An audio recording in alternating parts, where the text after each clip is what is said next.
grand plaisir à accueillir le professeur Marie Tournier, qui est psychiatre d'adultes au CHS Champ-Périns à Bordeaux, chef de pôle, et puis chercheuse également à l'INSERM, spécialiste, vous me corrigerez Marie si je dis des bêtises, de pharmaco-épidémiologie. Vous savez qu'à Bordeaux, l'INSERM a une très grande tradition de pharmaco-épidémiologie et qu'elle continue cette tradition après ses prédécesseurs. Madame, merci peut-être aujourd'hui pour venir vous parler d'antidépresseurs, benzodiazépines et risques suicidaires. Merci Marie. Merci Emmanuel pour cette présentation. Bonjour à tous. Donc, traditionnellement, mais sincèrement, je remercie les organisateurs de cette journée, en particulier Patrice Joland, de m'avoir invité à vous parler de médicaments et risques suicidaires, et en particulier, notre travail, c'était benzodiazépines, donc c'était ça, le risque suicidaire. Je ne sais pas si je parle pas. Voilà. Donc, je n'ai pas de lien d'intérêt. Donc, évidemment, comme l'a dit Fabrice, le thème de médicaments psychotropes et conduite suicidaire, il est assez brûlant. Il est assez brûlant aussi pour nous, soignants, puisqu'on est prescripteur de médicaments psychotropes et que, comme vous le voyez sur ce modèle du processus suicidaire, on sait que les troubles psychiatriques dont nous nous occupons et dont on s'occupe des patients les plus à risque sont une condition nécessaire à la survenue des conduites suicidaires et que les troubles et les symptômes psychiatriques sont parmi les principaux facteurs de risque d'idées suicidaires et de conduite suicidaire.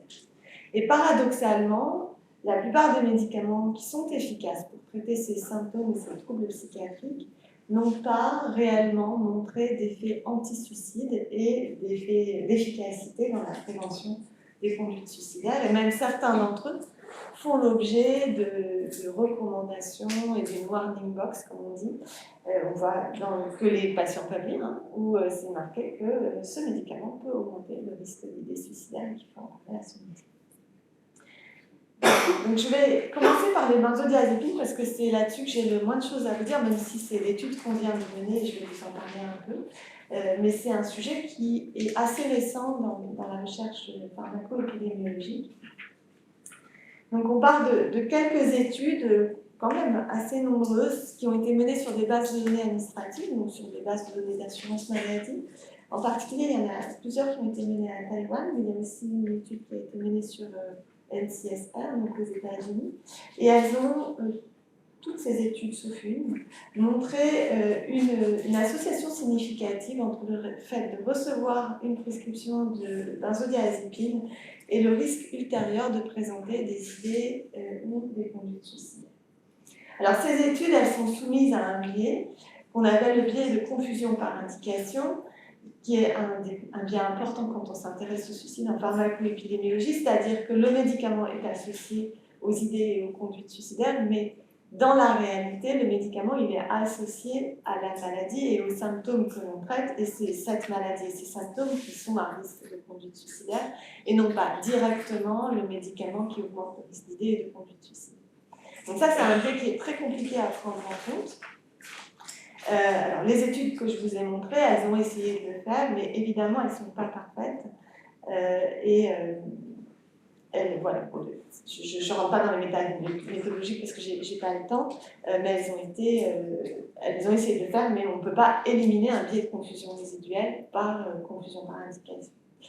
Il y a quand même un phénomène intéressant, c'est qu'elles ont, pour deux d'entre elles, montré une relation dose-effet, ce qui va quand même dans le sens de la causalité, même si ce n'est pas un argument obligatoire. Alors, en ce qui concerne les mécanismes qui peuvent être suggérés sur le fait que les benzodiazépines pourraient entraîner ou précipiter un risque suicidaire, donc différents ont été suggérés. Il pourrait y avoir un lien direct potentiel, par exemple par désinhibition comportementale. On sait que les benzodiazépines peuvent être des molécules désinhibitrices. Elles peuvent aussi entraîner des perturbations cognitives qui pourraient entraver le jugement et la prise de décision. On sait également qu'elles peuvent entraîner des états dissociatifs, de dépersonnalisation et des parasomnies. Des mécanismes indirects ont été également suggérés. il y a un doute sur le fait que les benzodiazépines pourraient aggraver la dépression et même gêner l'efficacité des antidépresseurs. Ça a été dit par certains chercheurs.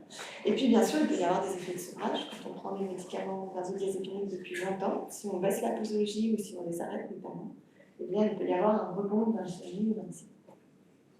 Donc ça, ce serait des effets à plus long. Donc pour essayer de démêler ça, on a mené avec l'équipe DrugSafer, et Fabrice appartenait au comité scientifique. Donc la plateforme DrugSafer, c'est une plateforme de pharmacoépidémiologie qui est financée par la NSM. Donc on a mené cette étude qui n'est pas encore publiée. C'est une étude de cas croisés, dont l'objectif principal était de mesurer l'association entre une exposition récente aux benzodiazépines et des conduites suicidaires, tentatives de suicide ou décès par suicide, chez des sujets qui avaient ou non des antécédents récents de troubles psychiatriques.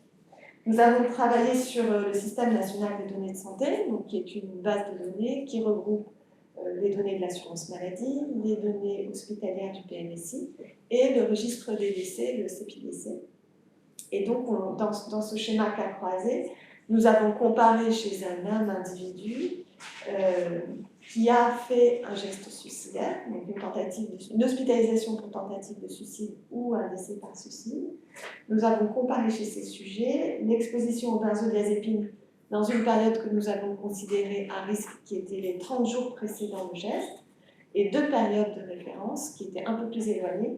Alors vous voyez, en bas, je ne sais pas si vous voyez bien, mais les 2 périodes de référence, c'était moins 61, moins 90, et moins 91, moins 120 jours. Donc on est dans les 4 mois qui précèdent le geste suicidaire, et on a inclus dans cette étude les patients qui ont fait une tentative de suicide ou un suicide, et qui ont pris des benzodiazépines dans les 4 mois qui précèdent.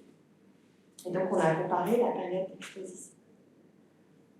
Rapidement, on a recruté chez les patients qui avaient été hospitalisés pour une tentative de suicide 34 000 patients qui n'avaient pas d'antécédents récents de prise en charge de troubles psychiatriques et 77 000 qui en avaient. Et chez les patients qui étaient décédés par suicide, on avait plus de 4 000 patients qui n'avaient pas eu de prise en charge psychiatrique récente, c'est-à-dire dans l'année qui précédait les 4 mois, et à près de 8 000 patients qui avaient des antécédents de prise en charge psychiatrique récente. Je vous montre juste ce tableau de résultats. Donc vous voyez en gras que le fait d'avoir été exposé dans les 30 jours qui précédaient le passage à l'acte était significativement associé avec le passage à l'acte par rapport au fait d'avoir été exposé aux benzodiazépines dans les périodes de référence, donc, qui étaient 2-3 mois avant. Et cette association était plus forte chez les patients qui n'avaient pas de prise en charge psychiatrique dans les 12 mois qui précédaient les 4 mois. C'est un peu compliqué comme fenêtre de temps. Donc, le risque de conduite suicidaire était associé à un traitement récent par benzodiazépine par rapport à des expositions un peu plus anciennes. Et cet effet était plus important chez les sujets qui n'avaient pas de prise en charge psychiatrique récente, c'est-à-dire en fait, on va dire antérieure à la période récente et en place en réalité. Ils pouvaient avoir reçu des soins psychiatriques, mais de manière récente avec des introductions de médicaments de fond récentes. Et cette association était positive, a été quand même montrée indépendante de l'exposition récente aux autres psychotropes. Donc, même si on ne peut pas conclure sur une relation causale de manière définitive avec cette étude, quelle que soit la nature de l'association que nous avons retrouvée, ce que ça montre, c'est que toute initiation de traitement par benzodiazépine va nécessiter un dépistage soigneux du risque suicidaire avant l'initiation du traitement et une surveillance appropriée tout au long de la durée du traitement et particulièrement dans les 30 premiers jours. Pour ce qui est des antidépresseurs, là, la recherche est beaucoup plus ancienne et on a énormément d'études et je vais essayer de vous le montrer de manière synthétique. Alors, d'abord, comment cette histoire est née? C'est né en 2002. Quand SmithKline et Beecham a présenté des essais cliniques randomisés comparatifs à la FDA pour essayer d'avoir l'AMM pour la paroxétine chez les adolescents. Il y avait un effet secondaire mystérieux qui s'appelait l'habilité émotionnelle. Quand les experts scientifiques de la FDA ont demandé au laboratoire c'est quoi l'habilité émotionnelle, on leur a répondu c'est des idées suicidaires. Et donc, à partir de là, il y a des méta-analyses qui ont été conduites par la FDA spécifiquement sur les antidépresseurs et initialement chez les adolescents. Ces méta-analyses ont abouti en mars 2004 à l'inclusion d'une warning box. Enfin, d'abord, il y avait eu les AMM, sauf pour la fluoxétine qu'il avait déjà. Et en mars 2004, il y a eu donc l'inclusion d'une warning box pour les antidépresseurs chez les adolescents. Donc, c'était marqué, ces médicaments peuvent aggraver les idées suicidaires. En septembre 2004, ça a été étendu à tous les antidépresseurs et en décembre 2006 aux adultes de moins de 25 ans. La méta-analyse qui avait abouti à cette extension aux moins de 25 ans, je vous la montre ici, elle a été publiée en 2009 dans le BMJ. Et ce qu'elle montre, c'est que effectivement, dans les essais cliniques randomisés comparatifs, chez les personnes de moins de 25 ans, l'exposition à la paroxétine par rapport au placebo multiplié par 2 le risque de présenter des conduites suicidaires. Et de manière très intéressante, ce que montrait cette méta-analyse, c'est qu'en fait, l'impact des antidépresseurs sur le risque suicidaire, il est variable en fonction de l'âge, et on voit un effet très nettement protecteur chez les personnes âgées de 65 ans et plus, un effet plutôt neutre entre 25 et 64, et un effet potentiellement aggravant des conduites suicidaires chez les moins de 25 ans. Alors les essais cliniques randomisés comparatifs, ils sont très critiqués, même s'ils sont nécessaires, ils ne sont pas suffisants parce qu'ils sélectionnent beaucoup les populations et il a été estimé qu'à peu près 13% de la population dont nous nous occupons est éligible à entrer dans un essai clinique randomisé comparatif. Donc on ne peut pas élargir, généraliser les connaissances des essais cliniques randomisés comparatifs à la population qui est réellement traitée dans la vraie vie. Parce qu'elle va avoir des comorbidités, elle va avoir des coprescriptions, elle va bien prendre son traitement, elle va mal le prendre sur une durée suffisante, pas une durée suffisante, etc. Et c'est pour ça qu'on fait des études observationnelles. Le premier type d'études observationnelles sont ce qu'on appelle les études écologiques. Ce sont des études assez grossières où on regarde à l'échelle nationale si finalement l'augmentation des ventes d'antidépresseurs a été suivie d'une augmentation du nombre de suicides dans la population. Toutes ces études sont assez rassurantes. Le développement de la prescription des ISRS à partir des années 90 a été plutôt suivi d'une diminution du nombre de suicides. Cependant, ce n'est pas une démonstration parce qu'on ne va pas sur des données individuelles. On ne sait pas si la personne qui s'est suicidée était celle qui ne prenait pas l'antidépresseur alors qu'elle était déprimée. Et donc, on ne peut pas inférer de causalité à partir des études écologiques. Par contre, ce dont on est sûr, c'est qu'il n'y a pas eu de vague de suicides à la suite des ventes d'antidépresseurs qui se sont décuplées à partir des années 90 et de l'arrivée de la fluoxétine. Mais on ne peut pas exclure que le bénéfice sur la population ne masque pas un risque chez certaines personnes qui seraient plus vulnérables. Ça, on ne peut pas le montrer avec ce type d'études. Ensuite, il y a eu des autopsies psychologiques. Je ne sais pas si vous êtes familier avec ces méthodes-là, mais on enquête sur les antécédents psychiatriques des personnes qui sont décédées par suicide. Et ce sont des études qui sont extrêmement valides si on compare cette population avec des personnes qui sont décédées d'une autre cause, en particulier d'autres causes accidentelles. Donc là, je vous ai montré 2 études, mais en fait, il y en a plusieurs. Il n'y en a pas beaucoup parce que c'est quand même une méthodologie compliquée.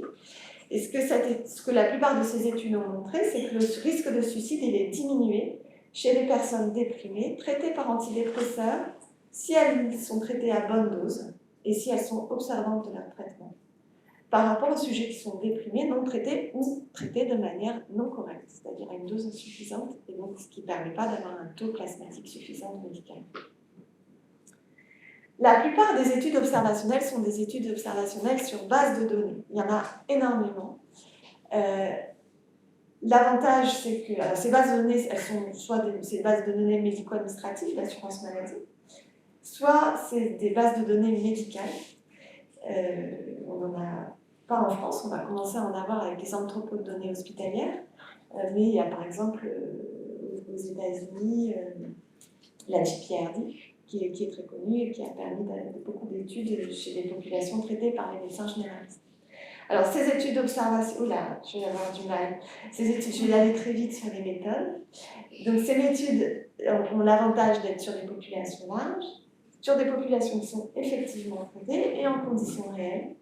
Mais elles ont un gros inconvénient, c'est que la population n'est pas randomisée, c'est-à-dire que le traitement n'est pas donné au hasard, ni l'indication de prendre un médicament antidépresseur, ni l'indication de prendre tel traitement antidépresseur plutôt qu'un autre. Donc évidemment, ça biaise beaucoup et ça apporte ce qu'on appelle ce biais de confusion par indication dont je vous ai parlé, et aussi un biais de prescription, c'est-à-dire que ce n'est pas au hasard si on reçoit cet antidépresseur-là et pas l'autre. Alors je vais passer très vite, mais ces études observationnelles ont essayé de contourner ces biais. Elles ont par exemple été complètement descriptives en montrant quelles étaient les périodes à risque de tentative de suicide au cours d'un traitement antidépresseur. Donc je vous montre deux études. Celle-ci, elle montre que le risque de tentative de suicide, en fait, il est maximal avant de prendre le traitement antidépresseur, puisque c'est le geste qui précipite la prescription, et à la suite de ça, ça diminue. Une autre étude beaucoup plus large, et en termes du nombre de patients et en termes d'âge, elle montre 4 moments à risque de geste suicidaire, c'est l'arrêt, l'initiation, l'augmentation, la diminution. Ce qui montre que peut-être c'est le médicament, mais peut-être aussi c'est la circonstance qui a motivé le changement de traitement. D'autres études ont essayé de rendre les populations homogènes, qu'elles prennent ou pas un traitement antidépresseur. Donc là, par exemple, c'est une étude sur des patients hospitalisés. On a dit s'ils sont hospitalisés, c'est que la dépression est sévère, donc ils sont pareils. Cette étude, elle montre qu'il n'y a pas de surrisque associé aux antidépresseurs chez les adultes, mais il y en a un chez les ados. Celle-ci, elle a essayé de rendre les gens homogènes en disant s'il y a une indication de traitement antidépresseur, c'est les mêmes qui soient allés le chercher une seule fois ou plusieurs fois à la pharmacie.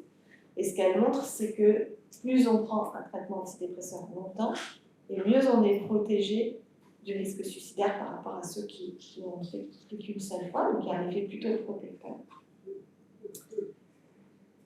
On peut aussi décider de comparer les antidépresseurs entre eux, de ne pas avoir de groupes non traités. Quand c'est bien fait, on montre que les classes d'antidépresseurs sont identiques entre elles en ce qui concerne le risque suicidaire. On peut faire un case crossover, comme on a fait pour les benzos, et là, cette étude-là montre qu'il n'y a pas d'association. Les antidépresseurs n'est ni protecteur ni aggravant. Et enfin, il y a une dernière étude qui, là, je m'attarde 2 secondes. C'est une étude très intéressante, il n'y en a qu'une. Elle a été faite aussi pour le lithium. En fait, ils ont pris en compte les facteurs de confusion qui sont dynamiques dans le temps. C'est-à-dire qu'ils ont réussi à prendre en compte de manière statistique le processus de sélection du traitement et l'effet du traitement sur l'événement. Et ce qu'ils ont montré, c'est que l'association retrouvée disparaît complètement et qu'elle est en fait liée aux caractéristiques dynamiques du patient et aux traitements antérieurs qui ont influencé à la fois la probabilité de recevoir un traitement futur et de faire une tentative de suicide. Donc, globalement, ces études observationnelles, elles ont peu d'arguments en faveur d'un rôle causal des antidépresseurs sur le risque suicidaire. On ne peut pas exclure quand même, parce que certaines l'ont montré et que c'est cohérent avec les essais cliniques randomisés comparatifs, qu'il existe un surrisque lié au traitement antidépresseur sur les gestes suicidaires chez les enfants, les adolescents, les jeunes adultes. Et aussi qu'il existe des périodes à risque et des modalités d'utilisation à risque. Ça a été montré par exemple chez des patients qui prenaient plusieurs traitements antidépresseurs en même temps. Alors si on s'attarde sur les enfants et les adolescents, il y a 2 hypothèses principales. La première, c'est que les antidépresseurs, ça ne marche pas très bien chez les enfants et les adolescents. Et la deuxième, c'est que en fait, plus la dépression est précoce et plus le risque existe que ce soit un trouble bipolaire plutôt qu'un trouble unipolaire. Et on sait que les troubles bipolaires ne tolèrent pas très bien les antidépresseurs avec un surrisque suicide. Alors, les études actuelles, et vraiment je vais passer vite, mais elles commencent juste, la plupart des études, je vais vous en montrer 2, elles datent de 2022, elles s'attachent maintenant à essayer de définir qui est à risque de présenter des idées ou des conduites suicidaires lorsqu'il est exposé à un traitement antidépresseur. Donc la première, c'est une grande étude australienne qui a été faite chez plus de 10 000 adultes, ils ont tous plus de 18 ans, enfin 18 ans et plus. C'est une enquête, c'est-à-dire qu'ils sont allés chercher des volontaires dans la population en disant « Est-ce que vous avez présenté des idées et des tentatives de suicide sous antidépresseurs ?» Et ils participaient à l'enquête. Donc ils ont fait une enquête qui est à la fois sur des caractéristiques cliniques, des caractéristiques sociodémographiques, mais également génétiques. Ce qu'ils ont montré, c'est que ce phénomène existe a priori chez 14% des patients. C'est une enquête, hein, donc c'est basé sur le volontariat, donc c'est un peu biaisé en termes de prévalence. Mais ils ont trouvé à peu près 14% de patients qui pouvaient présenter la survenue d'idées de conduite suicidaire sous antidépresseurs, c'est-à-dire qu'ils n'en avaient pas avant. Que ce risque, il est identique quel que soit le traitement antidépresseur, et que ceux qui ont eu avec un, ils risquent de l'avoir avec un autre. C'est les mêmes. Et ce qu'ils ont montré, c'est cette association, en fait, là, ce que vous voyez, la courbe en bas à gauche, c'est l'association avec l'âge. Et en fait, ils ont montré une relation continue. Plus l'âge augmente, plus le risque de présenter des idées et des conduites suicidaires baisse. Une minute, je suis presque finie. Les principaux facteurs de risque, c'est les troubles de la personnalité, les troubles bipolaires, le syndrome de stress post-traumatique, et en ce qui concerne les symptômes, le fait d'avoir des pensées suicidaires et des variations de l'appétit. Et je passe là-dessus parce que du coup, c'est tout ce que je viens de vous dire, mais ils n'ont pas retrouvé d'association génétique. Et juste cette étude-là, parce qu'elle est assez intéressante, eux, ils ont regardé le métabolisme des antidépresseurs. Et ce qu'ils ont retrouvé, c'est que c'est des variants génétiques de certains enzymes du cytochrome P450 qui participent au métabolisme des antidépresseurs. Et donc, il y a des métaboliseurs lents. Les métaboliseurs lents, ils sont susceptibles d'avoir des taux plasmatiques plus élevés. Et donc, ce qu'ils ont montré, c'est une association spécifique avec le S-citalopram et les enfants, les adolescents métaboliseurs lents qui ont un surrisque d'idées, de tentatives de suicide et de gestes auto-agressifs quand ils sont traités par S-citalopram, qu'on ne retrouve pas chez les adultes et chez les adultes jeunes et chez les adultes plus âgés. Voilà. Et ce qu'on peut rapprocher du syndrome d'activation qui existe chez les adolescents traités par antidépresseurs, qui augmente le risque de suicide et qui est également associé avec le fait d'avoir des concentrations plasmatiques plus élevées d'antidépresseurs et d'avoir un métabolisme. Il y a une étude sur les PRS qui n'est pas du tout concluante. Et donc je conclus sur le fait que l'intérêt des benzodiazépines est questionné chez les patients à risque suicidaire, d'une part parce qu'il n'y a aucune étude d'efficacité positive, il y a quelques études d'efficacité toutes négatives, et d'autre part parce qu'ils sont suspectés d'augmenter le risque. Que l'efficacité des antidépresseurs sur le risque suicidaire, elle est variable en fonction de l'âge, et ça je pense que cliniquement c'est vraiment une variable, c'est une notion qu'il faut avoir. Et qu'il pourrait y avoir la nécessité de mieux définir d'éventuelles personnes ou périodes ou molécules à risque, et que, donc, globalement, toute initiation de traitement psychotrope nécessite un dépistage soigneux de risque suicidaire avant l'initiation du traitement et un suivi approprié à court terme et durant toute la durée du traitement. Je vous remercie de votre attention.